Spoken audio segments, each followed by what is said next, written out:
peut-être que c'est l'occasion, au travers du remote, du travail à distance, de se réobliger à mettre un cadre, parce que justement, on ne voit plus les gens tout le temps et on n'a plus accès à eux en un claquement de doigts. Et peut-être que là, il y a une opportunité.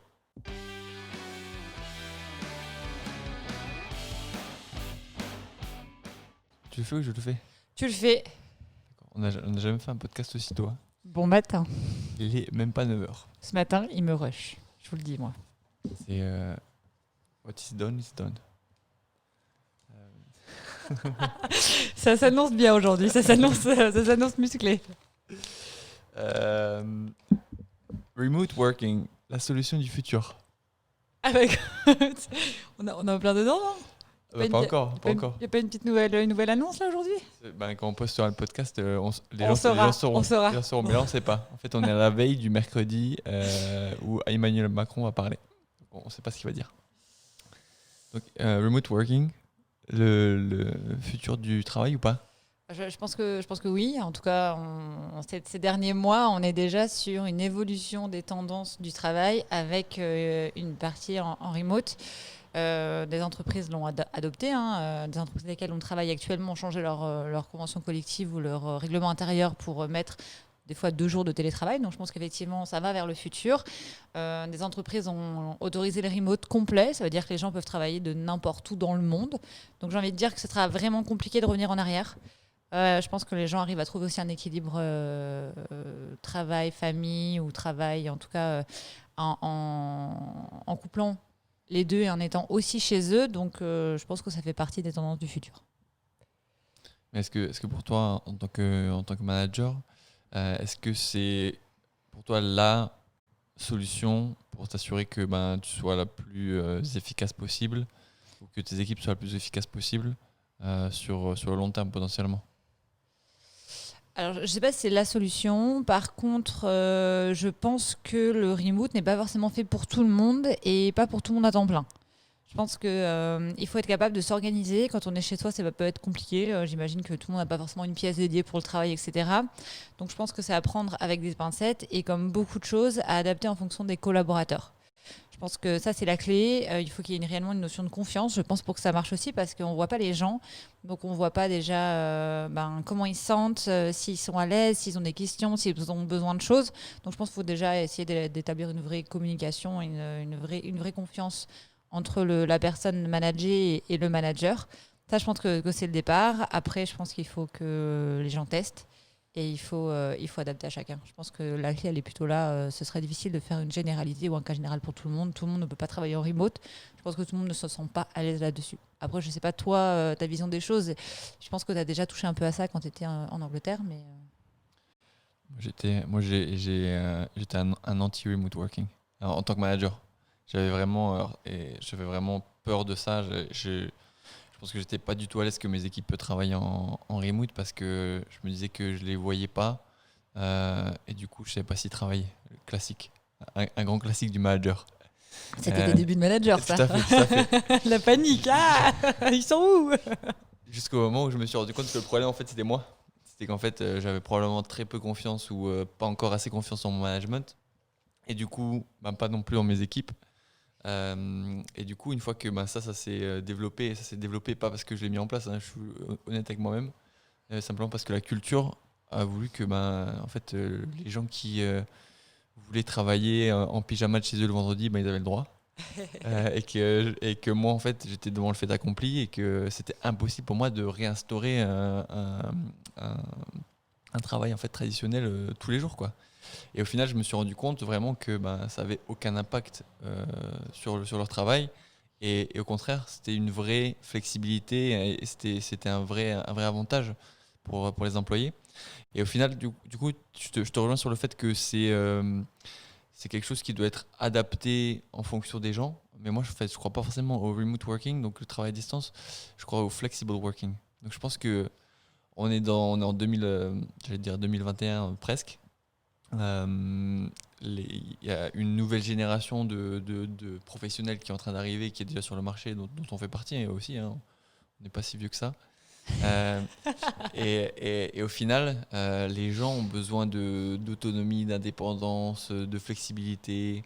Les gens, Les gens vont faire du sport entre midi et 2, ils vont dropper leurs enfants à l'école, après ils vont faire 3 courses et puis ils arrivent au travail à 10 heures. Ils doivent partir à 3 heures pour à leur yoga class, etc. C'est des choses qui n'auraient jamais pu arriver il y a même 10 ou 15 ans, quoi.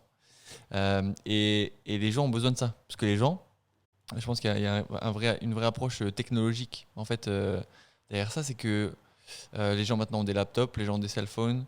Les gens peuvent travailler avec le monde entier comme ça au bout de leurs doigts.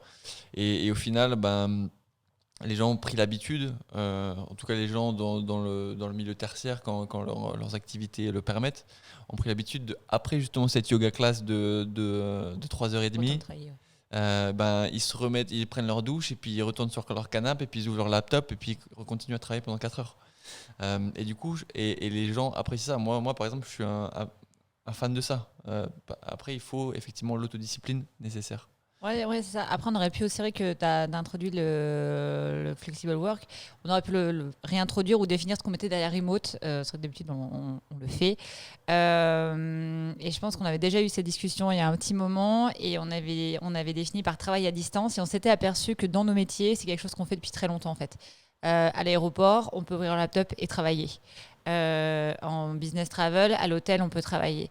En fait, beaucoup de métiers avaient déjà l'habitude de travailler finalement un peu n'importe où et quand ils pouvaient. Et c'était déjà la tendance du travail à distance. Parce que travail à distance, c'est au final pas forcément être dans son bureau comme d'habitude. Et je pense que c'est aussi pour ça que des gens ont une facilité à s'adapter. Parce qu'ils avaient déjà cette liberté d'avancer des sujets ou de travailler en étant en dehors du bureau. Oui, complètement. Et après, je pense qu'il y a quand même un flip side de ça. C'est le fait de perdre potentiellement en efficacité si euh, les employés, les personnes de l'équipe n'ont pas forcément un cadre qui leur a été défini en avance de phase. Et c'est ce cadre-là, en fait, je pense qu'il doit être peut-être élargi en termes de règles. Donc voilà, vous pouvez travailler, vous pouvez faire votre job comme vous le désirez. Par contre, le cadre, c'est ça. C'est ça que j'attends de vous, c'est ça que j'attends de toi. Et là, en tant que manager, c'est super important, je pense, de ne pas y déroger, de s'assurer et d'être le garant de l'application de ce cadre. Parce qu'à partir du moment où on fait une exception dans le management, on sait tout ce que c'est le début de la fin. Alors après, peut-être c'est intéressant que tu partages tes tips. Tu as commencé comme manager stressé avec le travail à distance. Est-ce que tu as mis des choses en place avec tes équipes? Est-ce qu'il y a des petites choses justement qui t'ont permis finalement d'amadouer, d'apprivoiser un peu ce travail en équipe et qui fait qu'au final, tu as trouvé une équipe beaucoup plus performante parce qu'elle avait réussi à trouver son équilibre qui pourrait peut-être intéresser des gens qui se posent des questions? Ouais, alors, enfin, comme je te l'ai dit, hein, moi j'ai vraiment appris ça sur le tas et par la force des choses. Et là où moi je me suis adapté, c'est que je pense que j'ai vraiment forcé le trait sur mes attentes et j'ai vraiment été, et je le suis encore, je pense maintenant, hein, ultra exigeant sur les objectifs et mes attentes envers mes équipes. Et du coup, ça veut dire que euh, si eux ne sont pas en phase avec les objectifs qu'on s'est définis ensemble, euh, parce qu'ils n'ont pas assez travaillé, pas parce qu'ils ont eu des difficultés. Hein. S'ils ont eu des difficultés, moi je suis là pour les aider en tant que manager, mais parce qu'ils n'ont pas assez travaillé ou parce qu'ils ont profité de cette flexibilité et du coup ils n'étaient pas au rendez-vous au final, là ça va être difficile. Ça va être difficile, mais ils ne seront pas surpris. Parce que, encore une fois, en avance de phase, on a défini les objectifs. Donc, je pense en tout cas, un management juste où tu définis les règles. C'est fais ce que tu veux. Par contre, donc que tu travailles 12 heures par jour ou 2 heures par jour en, j'allais dire en vrai de vrai. On a dit qu'il arrêtait de dire ça. Ça m'est égal. Par contre, à la fin, tel jour, telle date, je veux ça à tel niveau de qualité. Bonne chance. Mais en fait, alors ça me fait penser à autre chose. C'est peut-être un bon moyen de redéfinir un cadre de management et des objectifs. Ça fait quelque temps qu'on croise pas mal de personnes et on s'aperçoit que finalement, comme les gens sont toujours là, puis ça fait longtemps qu'on les manage, et puis bon, voilà, finalement, il n'y a pas vraiment d'objectif, on se voit tous les jours, si les gens ont des questions, ils les posent, etc. Et peut-être qu'aujourd'hui, ce manque de cadre a généré ce manque de sens auprès des gens, ils ne savent plus réellement pourquoi ils s'investissent et pourquoi ils viennent en entreprise. Peut-être que c'est l'occasion, au travers du remote, du travail à distance, de se réobliger à mettre un cadre parce que justement, on ne voit plus les gens tout le temps et on n'a plus accès à eux en un claquement de doigts. Et peut-être que là, il y a une opportunité. Ouais, complètement. Hein. Et je pense même à un concept un peu fou au final. C'est cet aspect en fait dans lequel on a tous grandi. C'est les 39 heures, les 35 heures, etc. Imaginons un jour peut-être qu'en fait on soit plus payé à l'heure. Qu'on soit payé au travail accompli sur la semaine. Il y a déjà des contrats comme ça. Hein. Ouais, alors pas dans le système classique du droit du travail français, mais effectivement il y a des freelances qui sont payés au succès, qui sont payés à l'objectif, etc. Mais ça permettrait aux gens de réaliser l'importance de l'objectif, donc que les gens passeraient bien plus de temps à définir les objectifs, à définir ce qui va rentrer dans les critères de validation des objectifs, et les gens passeraient également énormément de temps à organiser leur travail. Et en fonction des compétences de chacun, il y a des gens qui pourraient accomplir une tâche en 12 jours et d'autres en 3 heures. Et à partir du moment où tu rentres dans ce concept d'objectif et de delivery au final, ça va vraiment te relaxer toi en tant que manager sur la présence ou pas de tes équipes dans le bureau. Le fait que tes équipes arrivent à 8h, à 9h ou à 10h, le fait qu'il y ait le petit rond vert de connexion sur le chat ou pas. Il y a des managers qui font ça, hein. Il y a des managers qui regardent le chat de leurs équipes pour voir si les gens sont devant leur PC, quoi. Donc il faut qu'ils apprennent aussi que c'est des choses qui sont facilement contournables. Hein. Tu as l'air de t'y connaître. Hein. Bien sûr. J'ai été manager, je suis manager et j'ai été managé aussi. Il y a une question qui est importante qui revient souvent sur le travail à distance et qui c'est vrai que c'est celle qui m'aurait peut-être moi le plus inquiété, c'est le côté appartenance aux entreprises.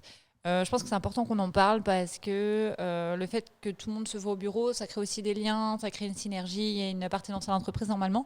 Et la vraie question, c'est comment, avec le travail à distance, on peut encore créer ça ou est-ce qu'on peut recréer autre chose? Est-ce que finalement, il n'y a pas une voie là-dessus? Donc ça, c'est je pense que la question un peu plus délicate où les gens se posent la question de se dire voilà, je manage plus mes équipes mais on peut quand même atteindre des objectifs ensemble, mais comment du coup les gens arrivent à s'identifier à mon entreprise puisque ils y viennent plus ou très peu. Je pense que c'est lié à ce qu'on s'est dit tout à l'heure sur l'aspect flexible. Les Américains disent pro-choice, donc tu peux faire le choix. Donc où tu viens au bureau ou tu viens pas au bureau. Et au final, le fait d'avoir la possibilité de rencontrer tes collègues quand tu veux les rencontrer dans un lieu qui est commun pour tous, c'est quand même vachement rassurant. Et puis c'est juste un axe sur lequel on peut travailler. Il y a des événements, enfin il y a plein de choses et il y a plein de valeurs qui peuvent être partageables entre guillemets aux employés, je pense. Qui vont faire que eux sont contents et fiers de travailler pour leur entreprise. Et ça ne nécessite pas que toujours une présence physique. C'est un peu de créa d'ailleurs, ça me fait penser à une entreprise française qui est passée en total remote. Donc ils ont concerté leurs employés, c'était une petite structure, et la décision a été de dire tout le monde est en remote en permanence. Par contre, du coup, gain, économie parce que plus de bureaux, plus de charges, etc. Et cette entreprise a décidé de réinvestir ce budget dans des événements. Des événements pour que les gens se retrouvent du coup en dehors de chez eux, mais tous ensemble au même endroit pour générer cette cohésion d'équipe. Et visiblement, c'est un succès. C'est un succès. C'est vrai que ces gens-là avaient écrit donc j'avais lu un article dessus en disant que jusqu'ici, ils se sentaient un peu extraterrestres parce que c'était les seuls à avoir mis ça en place, mais que ils encourageaient les entreprises à le faire aussi parce qu'eux, ils avaient vu un vrai gain et pour le coup, une vraie synergie à partir du moment où ils s'étaient organisés total remote. Je pense que le partage de valeurs, c'est ça qui est le plus profond en fait. Les gens sont de plus en plus en quête de sens et on en a souvent parlé. Et au final, s'ils se rendent compte qu'ils sont dans une structure dans laquelle ils partagent des valeurs communes, une entreprise qui prend soin d'eux, ils vont rester. Ils vont rester, ils vont s'y plaire et en plus de ça, ils vont contribuer. Donc ils vont être dans une démarche pérenne et ultra proactive par rapport à leur employeur, je pense. Je propose qu'on essaie de faire une petite synthèse de tout ça. Faisons ça.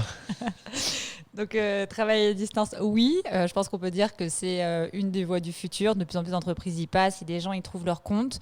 Par contre, attention, est-ce que c'est vraiment fait pour vous ? Je pense que là, il faut se faire confiance, l'essayer et puis recréer peut-être une vraie relation entre manager et manager sur les attendus, l'atteinte des objectifs ensemble et comment on réapprend à travailler dans ce sens-là. Vraie opportunité pour les gens finalement parce qu'ils peuvent aussi se réorganiser différemment et organiser leur temps de travail différemment, l'essentiel étant d'atteindre ces objectifs et soyez créatifs, hein. Moi je partage complètement l'idée de partager les mêmes valeurs pour donner du sens à ce qu'on fait ensemble et le faire comme il faut dans la durée ensemble. Donc là je pense qu'il faut un peu de créativité et finalement ça ferait du bien dans cette période. Je suis d'accord. Très bien, t'es très bonne à faire des récaps. Hein. Très beau. On vous remercie. On espère que tout ça vous a aidé. Vous avez la possibilité de mettre des petits commentaires en bas s'il y a besoin. Et on vous souhaite une très bonne journée. Bonne journée à tous.